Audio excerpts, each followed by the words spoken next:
Hello, beautiful. How are you? I am so excited. I hope you have been having a good week. I hope that all these realizations from the first 4 days of this self-love journey have been amazing. I hope it has all been gravy. And let's get into shuffling these cards to pick a card for you. Okay, so today we're going to go over the assignment at the end, the assignment from yesterday. Because I don't feel like doing it at the beginning today, so I'm gonna do me, right? This is the whole point of our self-love journey, is to figure out, I want this one. We got this one already. Put that one back. And maybe y'all really just need some joy in your life. Maybe I need it. Maybe that's a message for me and it's not even for you. Okay, this is a good one. It is flow with life. Okay, so this one I've actually gotten at another time this week for one of the friends that I'm doing this with as a solo journey, just for her journey. And with this one, the really cool thing with this one is flow with life. So it's not just about going with the flow. Today's homework for you guys is going to be easy, because all you're going to have to do is sit down and analyze your relationships and the relationships around you. What do you mean by that, Lori? Let me tell you. Okay, so with every relationship you have in your life, there is a giver and a receiver, and that is just universal law. In every relationship you have, you might be the giver and the other person might be the receiver. Maybe sometimes it'll change where they're the giver and you're the receiver, but most of your relationships, you know who the giver is and who the receiver is. So if you have a friend that you're constantly the one calling and picking up the phone and giving into them and, hey, how are you? I miss you. How are you doing? Then you're the giver and they're the receiver. They're on the receiving end of your love, of everything that you're calling to talk about. Or maybe you're the person that's constantly giving gifts for all these occasions, but you never get anything in return. Maybe you're just the giver in the majority of your relationships.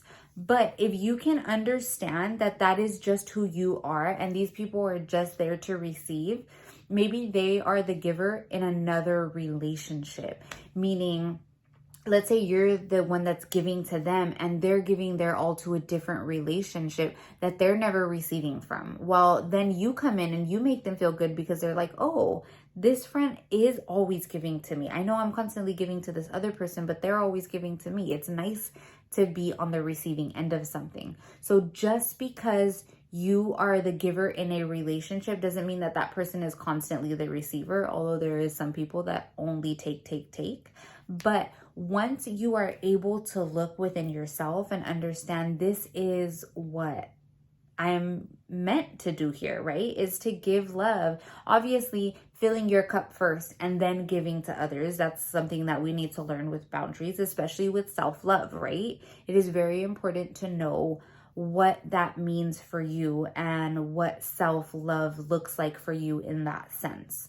So again, today I want you to take a look at your relationships, maybe with each of your parents. Are you the giver in with your mom and your dad, or your mom and your mama, or your dad and your puppy?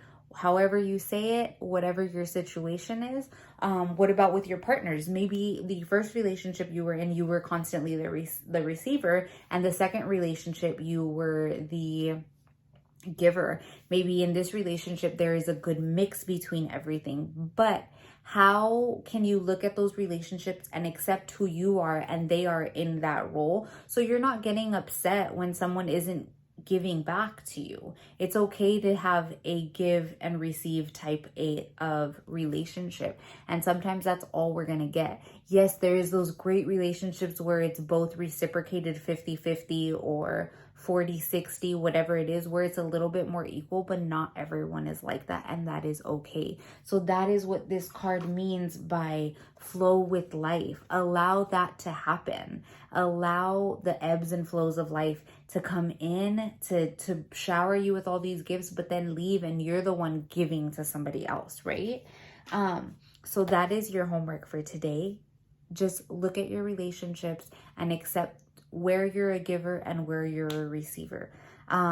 Before you go, let's check in with your homework from yesterday, okay? Okay, so last but not least, let's go over your homework. What was your homework? to feast in a healthy way, to make sure that you were using body for nutrients and not with, what does the Bible say? That word is coming up. Gluttony. That you're not just stuffing your face with all these things that you don't need, all these sugars, all these things that are not healthy for you. Because in order to be life sustaining and to live a long, healthy life, you want to do that in a healthy way. So feasting in a way that is nutritious for your body and healthy for your body, right? Yes. So let me know down below how that went for you yesterday. Thank you so much for showing up for yourself. It is day 6. I want to give you a big hug because I love you. I'm so proud of you. Again, you've got one more day and that's it. You're done. If you want to do this one-on-one with me where you have personalized readings, message me, let me know so we can schedule that because I'd love to do it for you. And I think that is it. Day 6 is done, guys. I love you. Have an amazing day.